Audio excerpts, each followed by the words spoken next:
వర్ధిల్లాలి భారత రాజ్యాంగం, వర్ధిల్లాలి వర్ధిల్లాలి వర్ధిల్లాలి భారత రాజ్యాంగం, వర్ధిల్లాలి వర్ధిల్లాలి కాపాడుకుందాం భారత రాజ్యాంగాన్ని, కాపాడుకుందాం భారత రాజ్యాంగాన్ని, కాపాడుకుందాం. జై జై జై జై జై భీమ్, జై భీమ్ జై భీమ్, జై జై జై జై జై భీమ్, జై భీమ్ జై భీమ్. జోహార్ బాబా సాహెబ్ అంబేద్కర్, జోహార్ జోహార్, జోహార్ బాబా సాహెబ్ అంబేద్కర్, జోహార్ జోహార్.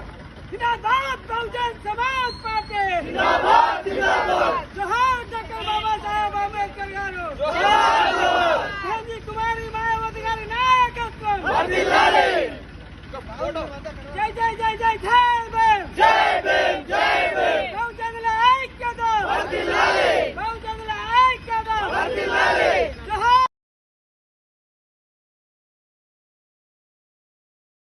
వర్ధిల్లాలి.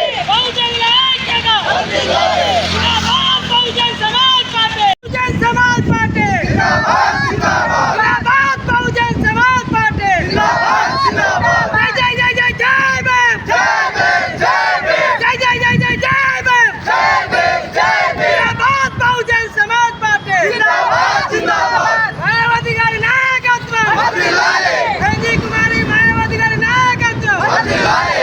जोहार मान्यश्री कांशीराम गारू, जोहार जोहार. जोहार अंबेडकर गारू, जोहार जोहार. जय भीम, जय जय जय जय जय भीम, जय भीम जय भीम.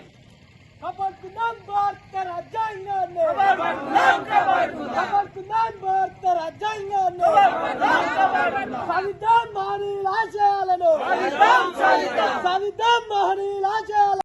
బహుజన్ సమాజ్ పార్టీ, జిందాబాద్ జిందాబాద్. బహుజనుల ఐక్యత, వర్ధిల్లాలి. బహుజనుల ఐక్యత, వర్ధిల్లాలి. జై బీఎస్పీ, జై బీఎస్పీ. ఈరోజు భారత రాజ్యాంగ నిర్మాత బాబాసాహెబ్ భీమ్రావ్ రామ్జీ అంబేద్కర్ గారి 133వ జయంతి పెద్దపల్లి జిల్లా స్థాయి నుండి నియోజకవర్గ స్థాయి వరకు 6 మండలాలలో బహుజన్ సమాజ్ పార్టీ ఆధ్వర్యంలో ఘనంగా ఉత్సవాలు చేయడం జరిగింది. ఈరోజు బహుజన్ సమాజ్ పార్టీ ఉద్దేశం ఏంటంటే ఇప్పుడున్నటువంటి అధికారంలో పార్టీలు కుట్రవన్నీ రాజ్యాంగాన్ని మార్తామని చెప్పి అంటున్నాయి. రాజ్యాంగం మన భారత రాజ్యాంగం బాబాసాహెబ్ అంబేద్కర్ గారు రాసిన రాజ్యాంగం ప్రపంచ దేశాలు మెచ్చినటువంటి రాజ్యాంగాన్ని మార్చేటువంటి ఈ మన పాలకులు వాళ్ళ మనసు మార్చుకోవాలని కూడా ఈ ఉత్సవ సందర్భంగా తెలియజేయడం జరుగుతుంది. కాబట్టి ప్రజలు కూడా ఆలోచన చేయాల్సిన అవసరం ఎంతైనా ఉంది. ఎందుకంటే భారత రాజ్యాంగం ప్రమాదంలో ఉంది. భారత రాజ్యాంగానికి ప్రమాదం జరిగినట్టయితే భారత పౌరులకు అందరికీ కూడా ప్రమాదం జరుగుతుందని చెప్పి కూడా మేము తెలియజేస్తూ ఉన్నాం. కాబట్టి ప్రతి ఒక్కరూ ఆలోచన చేసి రాబోయే పార్లమెంట్ ఎలక్షన్లో ఓట్లు కూడా వారు చూసి వారిని అనుకూలంగా ఓటు వేయాలని చెప్పి తెలియజేస్తూ జై భీమ్, జై భీమ్.